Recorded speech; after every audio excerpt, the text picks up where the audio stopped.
రైతుకు కాసుల పంట పండిస్తున్నాయి. ప్రతి కాలంలోనూ ఆదాయాన్ని ఇస్తున్నాయి.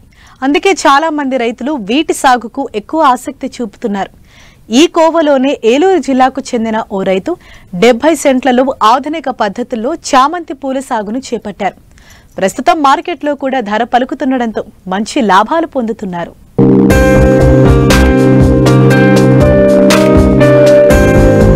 ఏలూరు జిల్లా కామవరపుకోట మండలంలోని రైతులు అధికంగా పూల సాగు చేస్తూ ఉంటారు. ముఖ్యంగా నారాయణపురం గ్రామంలో ఉన్న చిన్న సన్నకారు రైతులు పండుగల సీజన్ దృష్టిలో ఉంచుకుని అధికంగా బంతిపూల సాగు చేస్తూ ఉంటారు.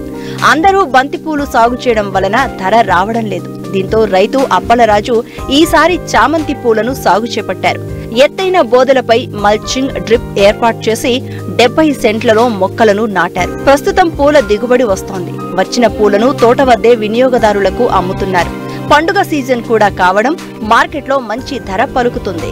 మా సైడ్ రైతులందరూ కూడా బంతి మొదలెట్టేసారండి. మొదలెట్టేసిన తర్వాత ఇక్కడ చూస్తే ఉన్నగా తోటలో ఎక్కువైపోయి పూలు దిగుబడి తగ్గిపోయి రేట్లు తగ్గిపోయాయండి.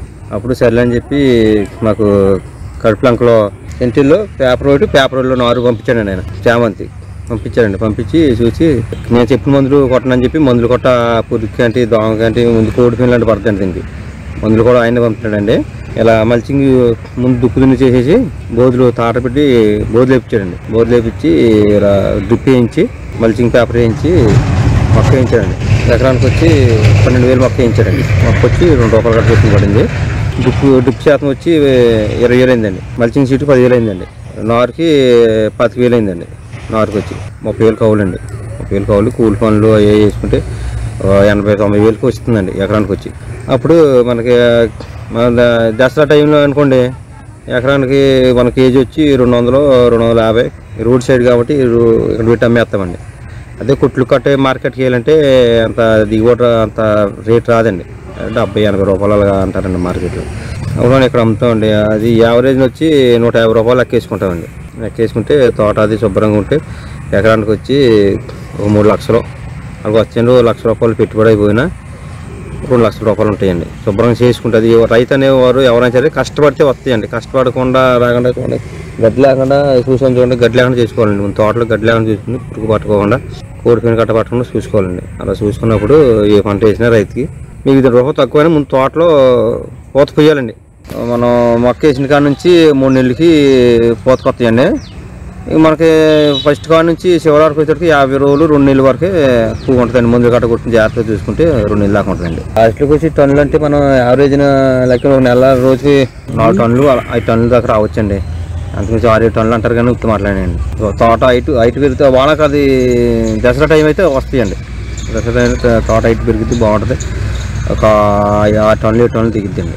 ఇది ముఖ్యం ఏంటంటే లేబర్ ఖర్చు ఎక్కువైపోయిందండి. లేబర్ ఖర్చు ఎక్కువైపోవడం వల్ల రైతు వచ్చేది ఎవరైనా సరే భారీగా వెళ్ళకోకుండా సింపుల్గా మనం చేసుకోగలదు అని చెప్పి 2 ఎకరాలు అలా చూసుకుని సొంతంగా చేసుకుని గడ్డి పరకు లేకుండా శుభ్రంగా నీట్గా కోసుకుని మనం సొంతంగా చేసుకుంటానండి.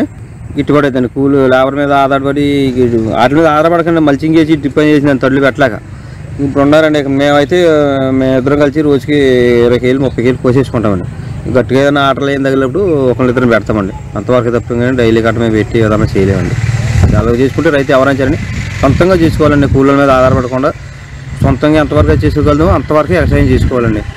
లేదు లేబర్ మీద ఆధారపడి పెడితే వాళ్ళు టైంకి రారండి. రేపు పండుగ అలాంటి టైంలో రారండి. వాళ్ళు రానప్పుడు మన తోటలో పువ్వు ఆగిపోతే మనకు ఎప్పుడూ తగ్గుతారండి.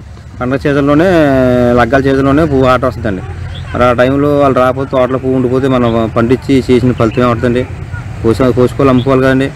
అందుకని వాళ్ళ మీద ఆధారపడి మనం ఎంతైతే చేయగలుగుకుంటామో అంతవరకు ఎక్సర్సైజ్ చేసుకుంటే రైతు అప్పులు పాలవనండి. శుభ్రంగా ఉన్నదా నీట్గా చేసుకుంటాడు. శుభ్రంగా ఫ్రెష్గా ఉండొచ్చండి. కష్టపడితే అండి రైతు ఇప్పుడు లాసిపోడండి. తింటాకి వంటాకి లోటు ఉండదండి రైతుకి.